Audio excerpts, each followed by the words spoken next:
San Petersburgo, una de las metrópolis más extraordinarias del mundo y reciente descubrimiento del turismo juvenil, se alza en el delta del río Neva. La ciudad, nacida por voluntad de un solo hombre, el zar Pedro el Grande, fue definida como la ventana a Europa de los zares. Se asoma al mar Báltico en el único y corto trecho de costa europea de Rusia.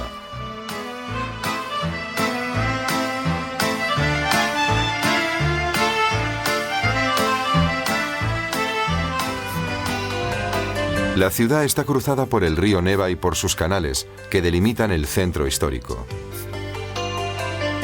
Al oeste se encuentra la isla de Vasilievsky. Al noroeste, la isla de Petrógrado. Y al norte, el gran barrio de Vyborg.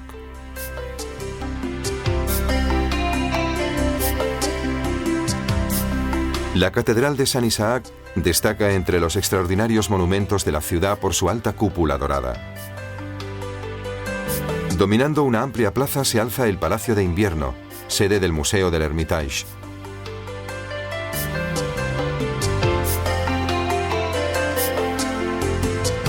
A orillas del Neva, entre los árboles, se encuentra el monasterio de Smolny, en cuyo centro se halla su fastuosa iglesia.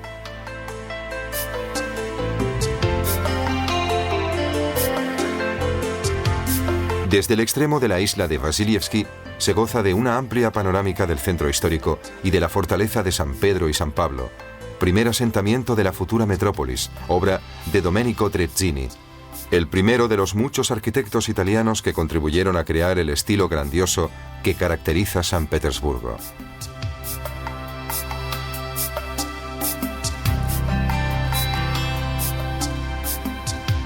Desde la fortaleza de San Pedro y San Pablo, conectada con la isla de Petrógrado, recorremos el paseo junto al río Petrovskaya y llegamos a la pequeña Domik Petra, asomada al Neva, y al crucero Aurora.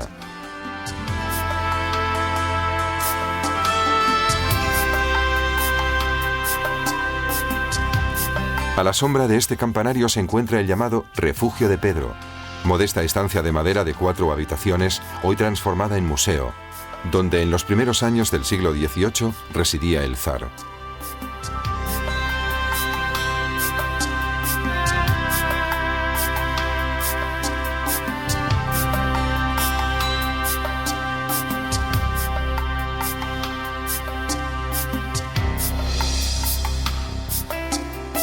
Desde este minúsculo edificio, rodeado en la época por pantanos deshabitados, el soberano siguió personalmente las obras de construcción de la nueva capital.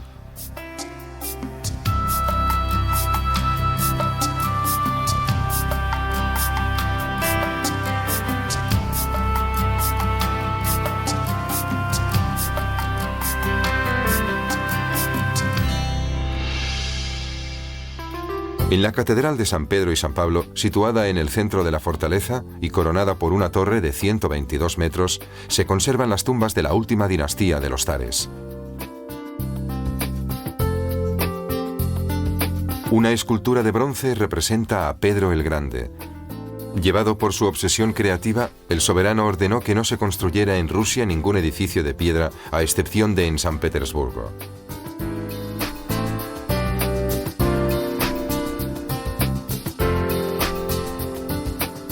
Las murallas de la fortaleza, de 12 metros de alto, están provistas de 6 inexpugnables bastiones. En el pasado se utilizó como cárcel para los prisioneros políticos. Aquí fue encarcelado Alexei, hijo del zar, y en los siglos siguientes pasaron en ella durísimos años Dostoyevsky, Bakunin, Gorki y los primeros bolcheviques. La ciudad, por su posición estratégica, albergó desde sus primeros años la flota mercantil y militar rusa. Desde el crucero Aurora, anclado a poca distancia de la fortaleza, se dio la señal para incendiar el Palacio Imperial en tiempos de la Revolución de 1917.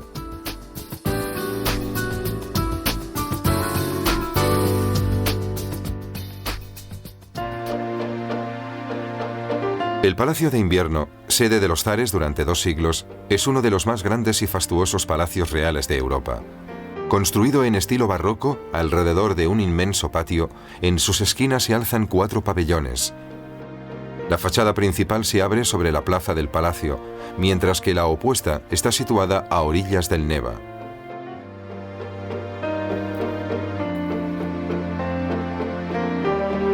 El Palacio de Invierno, proyectado por Bartolomeo Rastrelli a mediados del siglo XVIII, fue embellecido y ampliado en el curso del siglo siguiente por arquitectos y decoradores procedentes de toda Europa.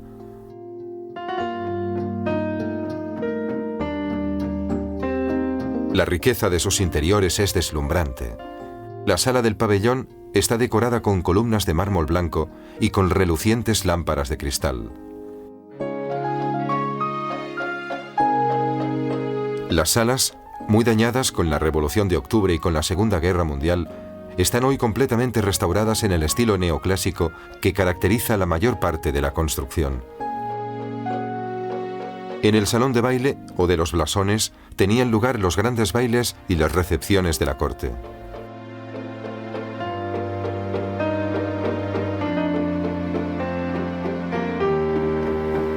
La sala de la Malaquita toma el nombre de las 8 columnas y 8 pilastras verdes, precisamente de malaquita, y de algunos insólitos objetos de decoración del mismo material.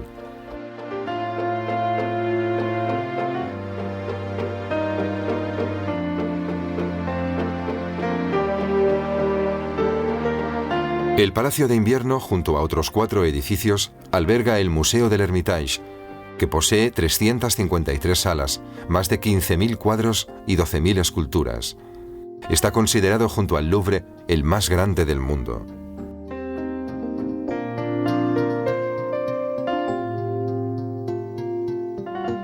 La principal colección del museo es la de cuadros italianos.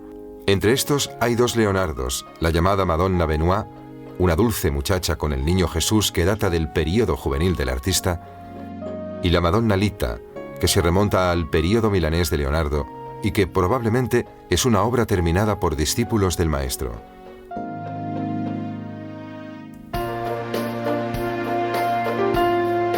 Dos paneles de Botticelli representan a San Domingo y San Jerónimo.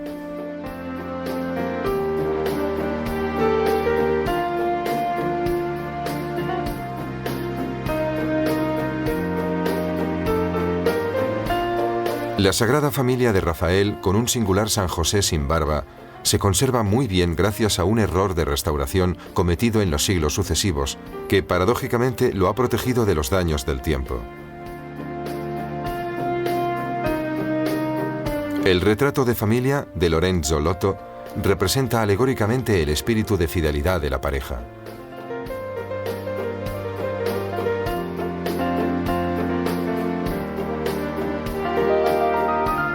En este cuadro, Tiziano retrató a su modelo preferida. En La Virgen con el Niño y los Ángeles, el Rosso florentino rompió los esquemas de armonía típicos del Renacimiento e hizo prevalecer una sensación de inquietud especialmente evidente en el rostro de la Virgen.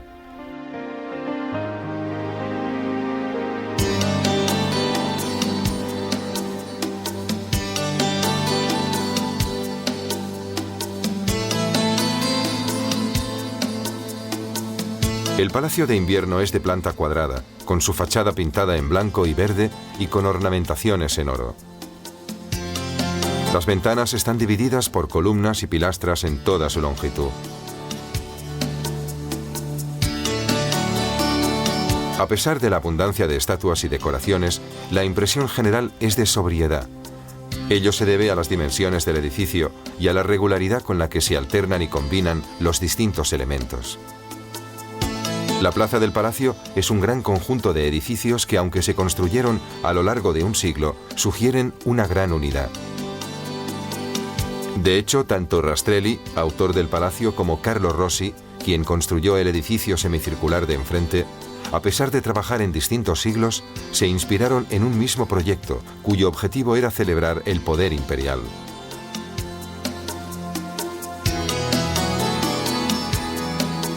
El arco triunfal, que recuerda la victoria de Rusia sobre Napoleón, se diseñó siguiendo el mismo espíritu retórico y conmemorativo que el Arco de Triunfo de París o que la Puerta de Brandeburgo de Berlín.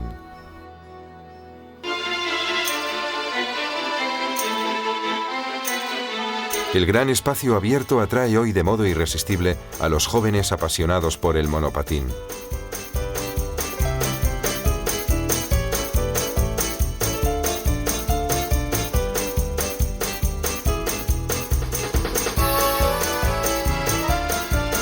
Dejamos la inmensa plaza del palacio flanqueando el almirantazgo. La adyacente plaza de los decabristas sigue con la plaza de San Isaac y su gran catedral. Recorremos un canal del Neva y llegamos al Palacio Yusupov.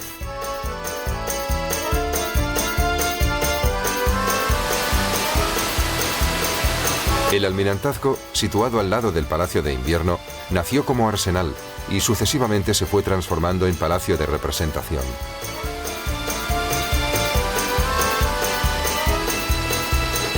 Su alta aguja dorada se alzó a principios del siglo XIX. La Catedral de San Isaac del siglo XIX es una obra de arte de la simetría clásica que recuerda a la iglesia londinense de San Pablo y a la Basílica Romana de San Pedro. En los cuatro lados se abren pórticos con columnas monolíticas de granito rojo de 16 metros de alto. La altísima cúpula dorada, visible desde lejos, está flanqueada por 4 torres campanario.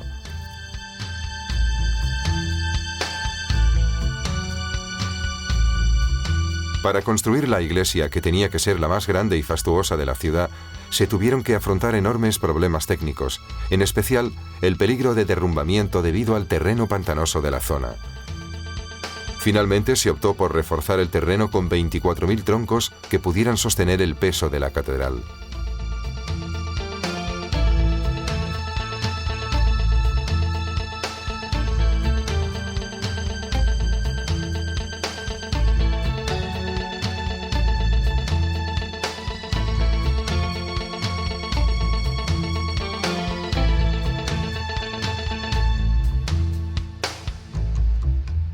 Desde la cúpula de San Isaac se goza de una de las vistas más amplias de los canales y del centro de San Petersburgo.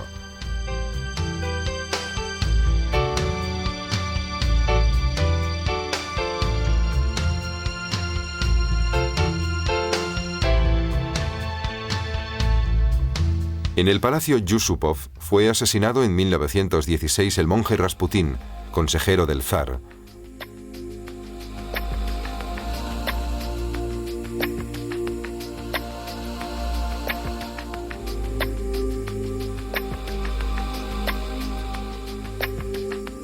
Las diáfanas figuras de cera del príncipe Yusupov y del monje se confrontan a través de los cristales en una atmósfera de interiores sabiamente reconstruidos.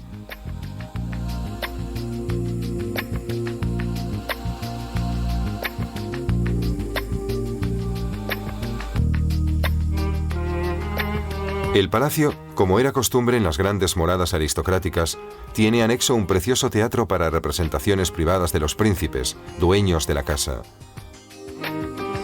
El teatro, construido hacia finales del siglo XIX, tiene capacidad para 200 personas sentadas. Entre los siglos XIX y XX, la tradición teatral y musical estaba muy arraigada en la ciudad, y no solo en los grandes teatros, donde se ofrecían conciertos de Rimsky-Korsakov e Igor Stravinsky y se exhibían los legendarios ballets rusos, sino también en los pequeños teatros privados pertenecientes a familias aristocráticas.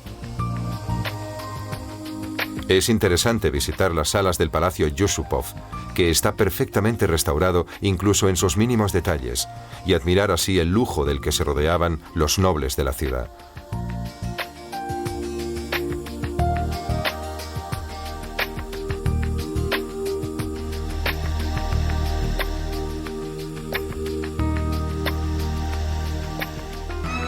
La perspectiva Nevsky, una de las calles que salen del almirantazgo, es la principal calle comercial de la ciudad. En ella están los grandes almacenes Silisiev, que conserva en su decoración la atmósfera elegante de principios del siglo XX.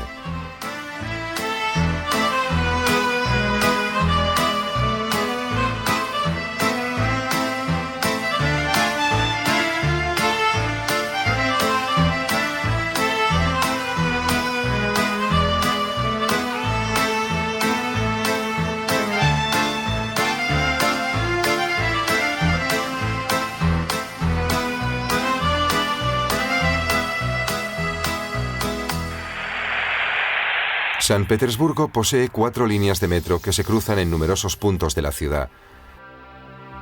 En total hay 59 estaciones, muchas de ellas de aspecto monumental.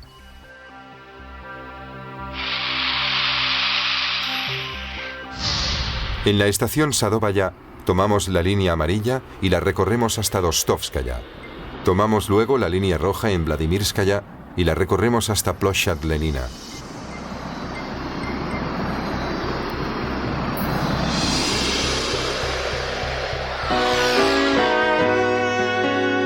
En las noches de verano, pasear junto al Neva es una experiencia inolvidable.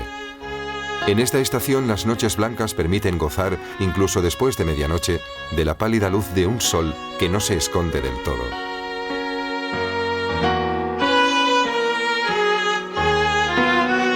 La sugestión es fuerte.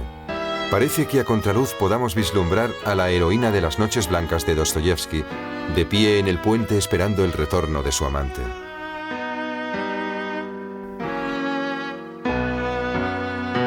Y a las 2 de la madrugada, los puentes del Neva se abren durante 2 horas para dejar pasar a los barcos de carga que remontan el río.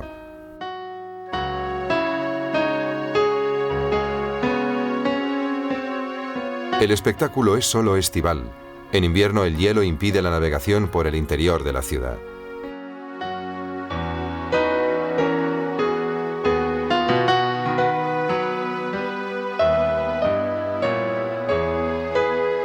Pasadas las breves noches blancas, el azul del cielo parece todavía más intenso.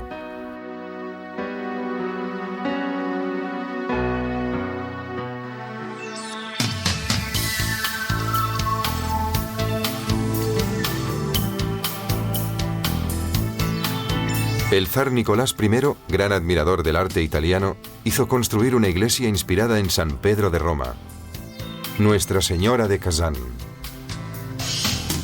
Además de las explícitas alusiones al barroco italiano de la columnata y de la cúpula, el zar quiso que la puerta de la catedral reprodujera la del baptisterio de Florencia, la famosa puerta del paraíso de Ghiberti, con las hormas doradas que representan escenas bíblicas.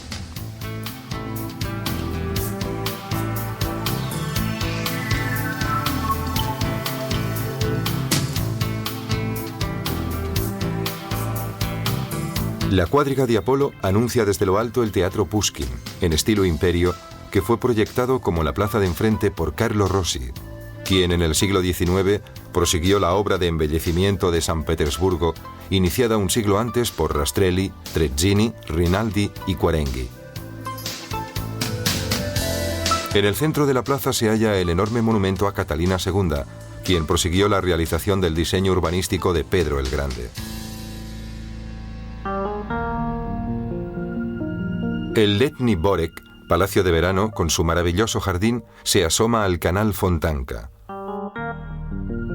Al lado se alza el castillo de los ingenieros, lleno de misterio, detrás del cual se abre el jardín Mikhailovsky, dominado por la iglesia del Salvador sobre la sangre derramada del siglo XIX.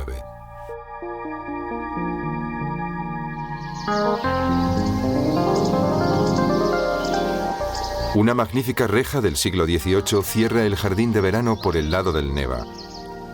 El parque fue encargado por Pedro el Grande, quien también mandó construir el palacio de verano, construcción de pequeñas dimensiones, con estancias que le recordaban a sus amadas residencias en Holanda. De joven, el zar había visitado Ámsterdam de incógnito, aprendiendo algunos rudimentos de ingeniería. Lleno de admiración por la tecnología occidental, quiso dar a Rusia una capital nueva, donde fuera posible forjar un nuevo destino para su pueblo. A lo largo de los principales senderos desfilan esculturas de mármol, obra de artistas italianos de los siglos XVIII y XIX. El llamado Castillo de los Ingenieros es una extraña construcción que se halla al lado del jardín de verano. Fue encargado por el hijo de Catalina II, quien, temiendo que lo asesinaran, llenó el edificio de pasajes secretos y recorridos tortuosos y lo rodeó con un foso. A pesar de tantas precauciones, el príncipe fue apuñalado durante una conjura.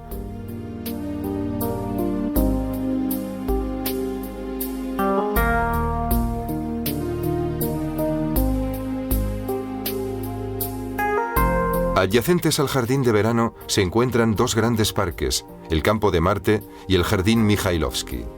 Este último está dominado por la cúpula de la Iglesia del Salvador sobre la sangre derramada, dedicada al zar Alejandro II.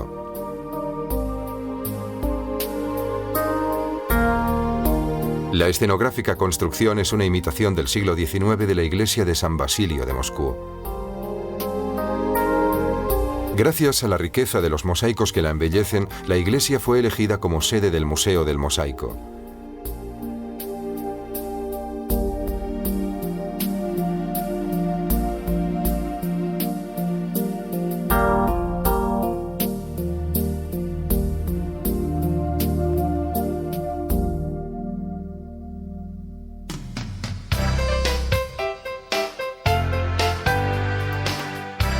El reflejo en perspectiva de la ciudad en las aguas de los canales y del Neva, sin duda, ejerce una fuerte fascinación.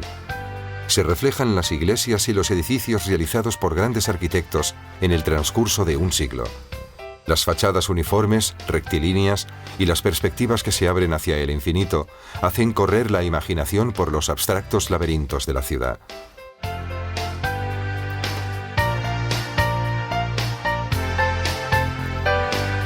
Referencias obligadas son Venecia y Ámsterdam, pero San Petersburgo, construido en el siglo de las luces, tiene algo de la dimensión metafísica de las ciudades ideales.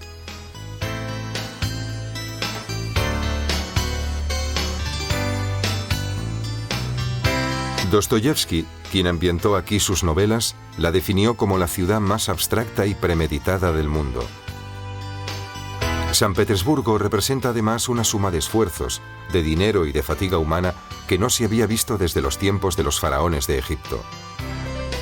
20 años después de su fundación, la ciudad contaba ya con 70.000 habitantes.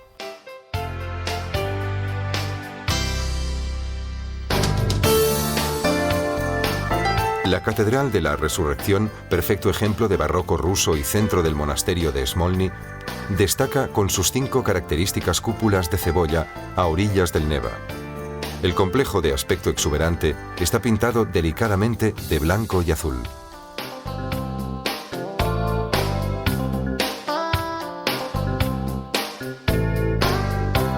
En los márgenes del centro histórico, a orillas del Neva, se alza uno de los grandes complejos monásticos de la ciudad, el Smolny, fundado por la emperatriz Isabel, hija de Pedro el Grande.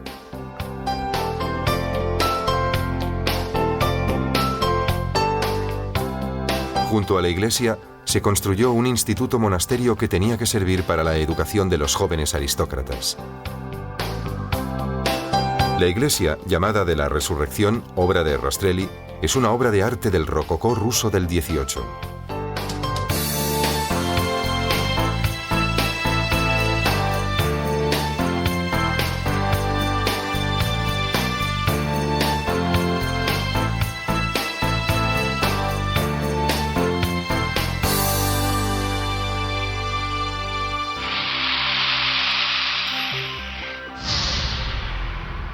Tomamos el metro en la estación Sadovaya de la línea amarilla y tras 2 estaciones intermedias bajamos en Ploshad Alexandra Nevskogo.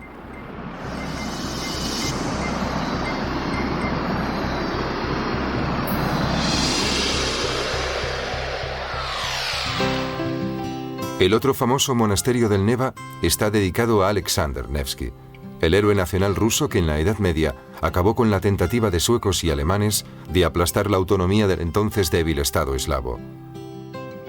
El monasterio tiene aspecto de una fortaleza, en el interior de la cual se hallan 7 iglesias, y fue fundado por Pedro el Grande en el lugar donde, según la tradición, Alexander Nevsky venció a los suecos en la célebre batalla del Neva.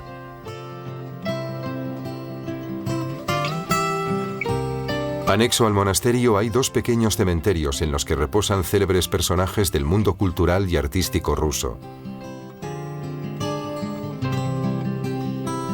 En el cementerio de Tibin se encuentran las tumbas de algunos grandes músicos rusos, entre ellos Borodin, Rimsky-Korsakov y Mussorgsky, que en la segunda mitad del siglo XIX se propusieron la renovación de la música rusa partiendo del patrimonio musical popular.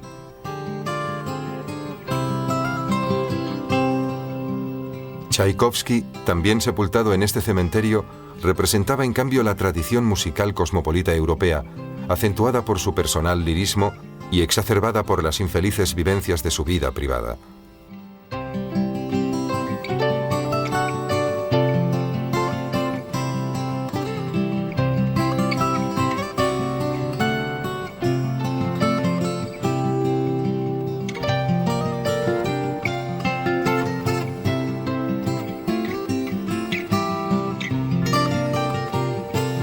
Muy amado y visitado es el monumento fúnebre que decora la tumba de Dostoyevski.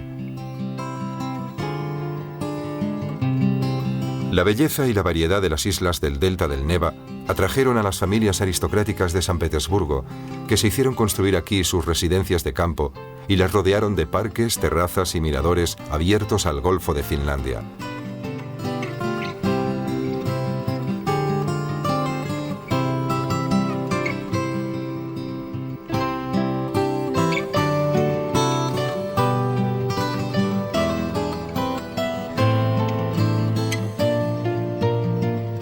Además del Golfo y del río Neva, la ciudad ofrece otras grandiosas perspectivas acuáticas, como el Canal Fontanka, en el que se alza el Palacio Sheremetyev, uno de los edificios más escenográficos del siglo XVIII.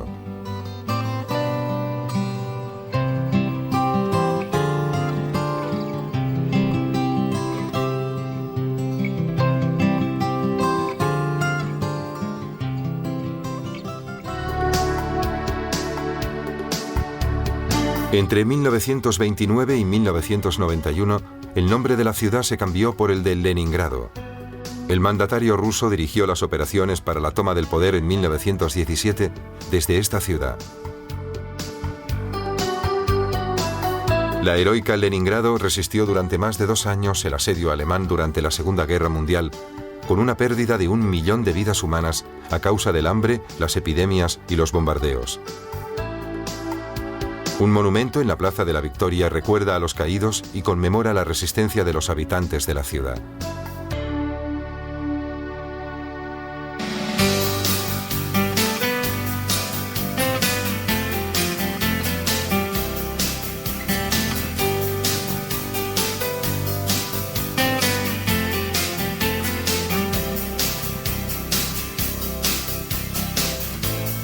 Los alrededores de la ciudad están salpicados por residencias de campo de la corte y de los zares.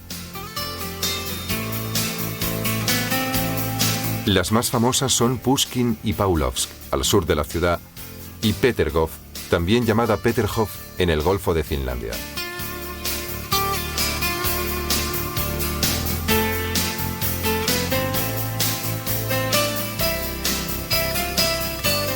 Petergov es el monumento por excelencia del empeño de Pedro el Grande de emular y superar a los grandes soberanos europeos con proyectos colosales que no cesó de emprender hasta el fin de sus días.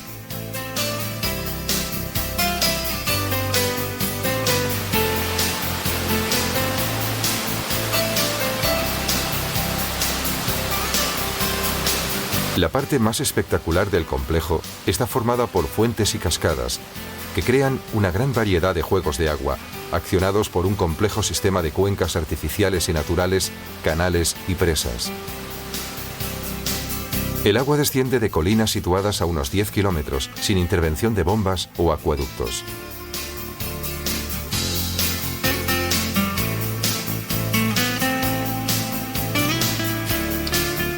Petergov recuerda la residencia francesa de Versalles, que era entonces el modelo de todas las cortes europeas. La gran cascada conduce sus aguas hacia el Golfo de Finlandia a través de un largo canal marítimo, decorado con estatuas y fuentes.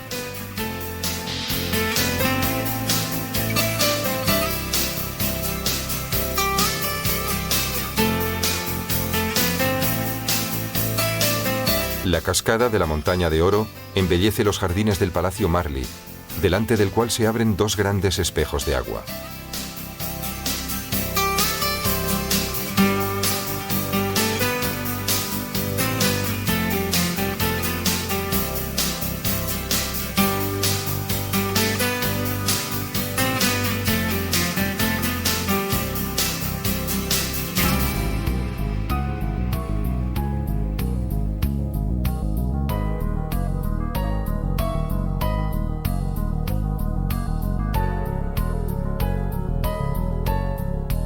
Baulovsk nació como residencia de Pablo I, hijo de la gran Catalina.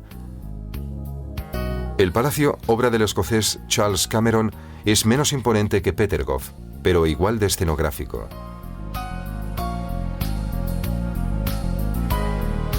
Las cúpulas doradas de la capilla imperial anuncian el gran palacio de Karskoe Selo. En este pequeño centro, que en un origen se llamaba Villa de los Zares, dos emperatrices, Isabel Petrovna y Catalina II, mandaron construir cada una de ellas su propia residencia de campo, valiéndose para ello de la obra de los arquitectos italianos, que competían siempre en la invención de nuevas maravillas arquitectónicas.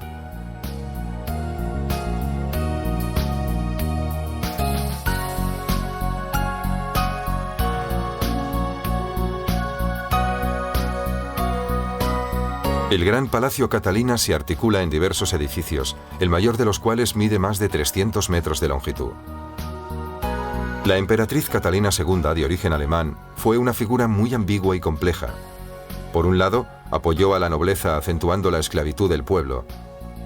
Por otro, se ocupó personalmente de la instrucción elemental y llegó a escribir libros de texto y a fundar institutos, como el Smolny, para la educación de las jóvenes, si bien solo para las de familia noble.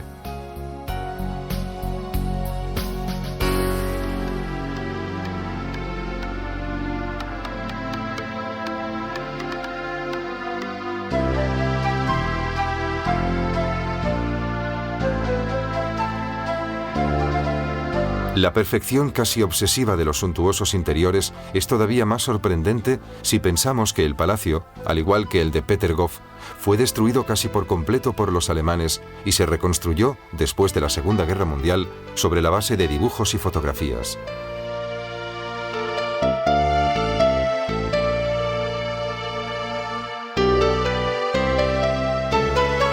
La sala de recepciones en especial fue reconstruida meticulosamente. La mesa está servida con un servicio procedente de la manufactura imperial de porcelanas de San Petersburgo.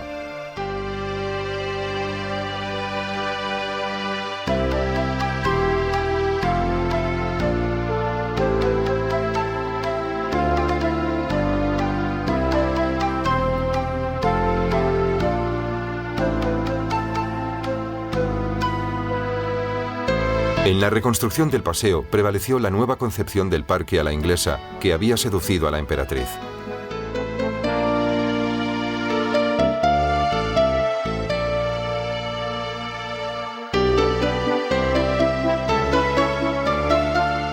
El escocés Cameron construyó para la soberana una bellísima galería con columnas jónicas, precedida por una escenográfica escalinata.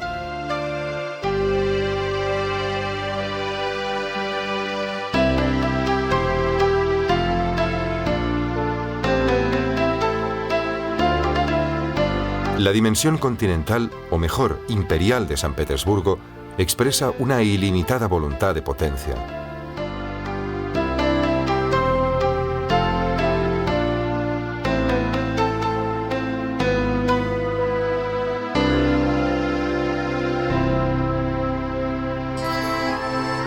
Navegando por los canales de San Petersburgo, se percibe la dimensión más humana de la ciudad. Después de todo, el sueño de Pedro era el de construir un mundo civil, como el de aquella Holanda que él admiraba y en la que se inspiró.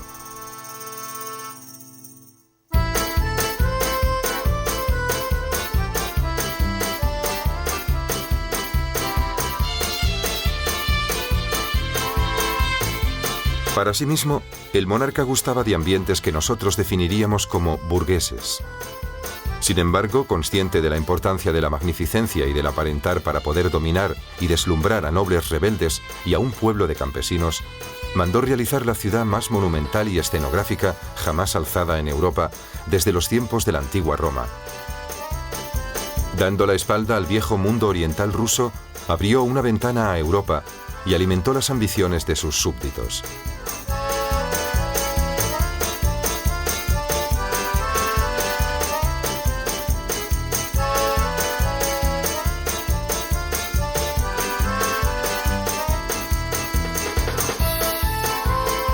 El motor que construyó San Petersburgo dio el punto de partida a nuevas formas de pensar e hizo consciente al pueblo de su poder. La revolución comunista y la resistencia contra el nazismo son testimonios de un destino volcado al heroísmo. Hoy, la ciudad, todavía más fascinante por toda su historia, se presenta con el rostro sugerente de un destino turístico joven, con insólitas y sorprendentes caras.